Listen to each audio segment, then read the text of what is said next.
నమస్తే అండి. Welcome to cook with Manju. మనందరికీ కూడా బజ్జీలంటే చాలా చాలా ఇష్టం కదండీ!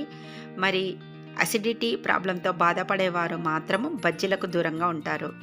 అలాంటి వారు ఎన్ని తిన్నా కూడంగా ప్రాబ్లమ్ ఏమీ లేకుండా కడుపు తేలిగ్గా ఉండేటట్టు ఇవాళ బజ్జీలు ఎలా ప్రిపేర్ చేయాలో మనం చూద్దాం. ఇక్కడ నేను బజ్జీల కొరకు పెసరపప్పు వాడుతున్నానండి. 1 ½ కప్పు దాకా నేనిక్కడ పెసరపప్పు తీసుకున్నాను. ఈ పప్పును మనం ఇప్పుడు మిక్సీ జార్లోకి వేసేసుకోవాలి. ఇలా మిక్సీ జార్లోకి పప్పు వేసుకున్న తర్వాత ఫైన్ పౌడర్లా మిక్సీ పట్టేసుకోండి. ఇలా మిక్సీ పట్టేసుకోవాలి. కొంచెము మనకు బరకగానే ఉంటుంది, అందుకని జల్లించుకోవాలి. జల్లించుకునేటప్పుడు కాస్త పెద్ద పళ్ళెం తీసుకొని జల్లించుకున్నామంటే పిండి అనేది కింద పడకుండా ఉంటుంది. ఇలా జల్లించుకోవాలి.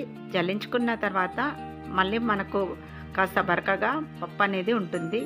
ఇది మళ్ళీ మిక్సీ జార్లోకి వేసుకొని మళ్ళీ మిక్సీ పట్టేసుకున్న తర్వాత జల్లించుకోండి. ఇలా జల్లించుకున్న తర్వాత వచ్చిన ఈ పప్పు రవ్వని మనం కిచిడీలోకి లేదంటే పప్పులోకి వాడచ్చు. ఇప్పుడు ఈ పెసరపిండి ఒక బౌల్లోకి వేసుకోవాలి. ఒక 2 మీడియం సైజు ఉల్లిపాయలను తీసుకోవాలి.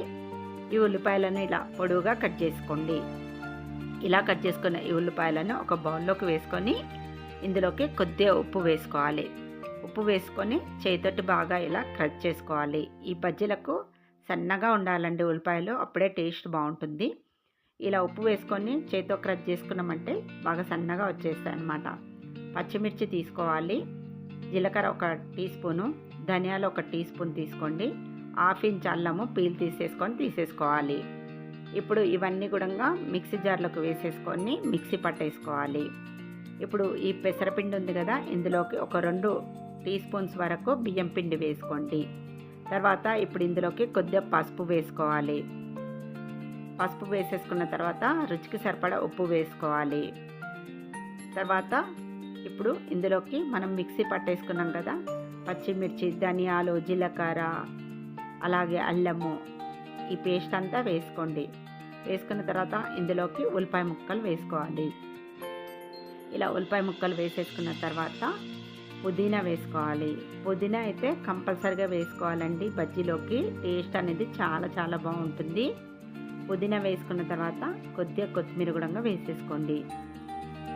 ఇప్పుడు ఇందులోకి కొద్దిగా వంట సోడా వేసుకోవాలి. ఒక 1/2 టీ స్పూన్ వేసుకోండి, సరిపోతుంది. ఇప్పుడు ఇదంతా బాగా కలుపుకోవాలి. ముందైతే ఇందులోకి వాటర్ వేయకుండా ఉల్లిపాయలో ఉండే తేమతోటే మనం ఇలా గట్టిగా చేతితోటి రబ్ చేస్తూ పిండిని కలుపుకోవాలి. చూసారు కదా, ఇలా పిండిని బాగా కలిపేసుకోండి. ఇలా కలిపేసుకున్న తర్వాత ఇప్పుడు మనం ఇందులోకి కొద్దిగా వాటర్ అనేది వేసుకోవాలి. ఇలా వాటరు కొద్దిగా వేసుకుంటూ పిండిని కలుపుకోవాలి. ఒకేసారి ఇందులోకి వాటర్ వేసినామంటే మనము పిండి అనేది లూజ్ అయిపోతుందండి. అలా లూజ్ అయిపోతే బజ్జీలు చేసుకున్నప్పుడు ఆయిల్ ఎక్కువగా పీల్ చేస్తుంది. గట్టిగా తడుపుకున్న కూడా బజ్జీలు అనేది బాగా గట్టిగా వచ్చేస్తాయి. అందుకని ఇలా సెమీ సాఫ్ట్గా ఉండేటట్టు కలిపేసుకోండి.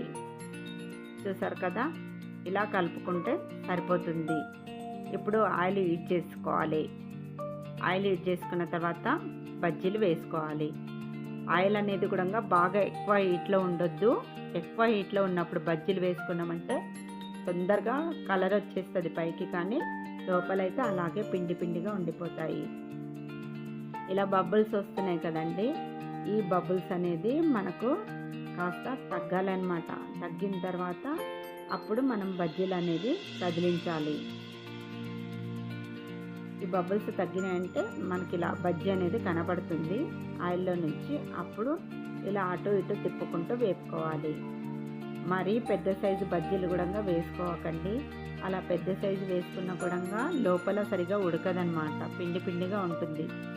చూసారు కదా, ఇలా మంచి కలర్ వచ్చిన తర్వాత వీటిని అన్నిటిని కూడా ఒక టిష్యూ పేపర్లోకి తీసేసుకోండి. మిగతా పిండి కూడా ఇలా బజ్జీల్లా వేసేసుకోండి.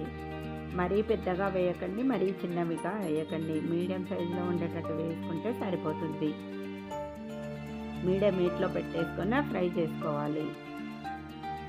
చూసారు కదా, ఇలా చక్కగా ఫ్రై అయిన తర్వాత అటు ఇటు తిప్పుకుంటూ మంచి ఇలా బ్రౌన్ కలర్ వచ్చేంత వరకు వేపుకున్నారంటే లోపటి వరకు కూడా చాలా మంచిగా వేగుతాయి బజ్జీలు. చూసారు కదండీ! ఇప్పుడు వీటినన్నిటిని కూడా ఒక ప్లేట్‌లోకి తీసేసుకోవాలి. ప్లేట్‌లోకి తీసేసుకున్న తర్వాత బజ్జీలు వేడిగా ఉన్నప్పుడే దీనిపైన కొంచెం చాట్ మసాలా చల్లుకోండి. టేస్ట్ బావుంటుంది. చాట్ మసాలా వేసేసుకున్న తర్వాత దీనిపైనుంచి కొంచెం నిమ్మరసం కూడా పిండుకోవాలి. ఇలా నిమ్మరసం పిండేసుకొని దీనిపైనుంచి కొంచెం కొత్తిమీర వేసేసుకొని మళ్ళీ దీనిపైన ఉల్లిపాయలు కూడా వేసుకోవచ్చండి ఇష్టం ఉంటే. ఇవన్నీ వేసుకొని తిన్నారంటే సూపర్‌గా ఉంటాయండి. చూసారు కదా! మనం చేసుకున్న ఈ పెసరపిండితోటి బజ్జీలు.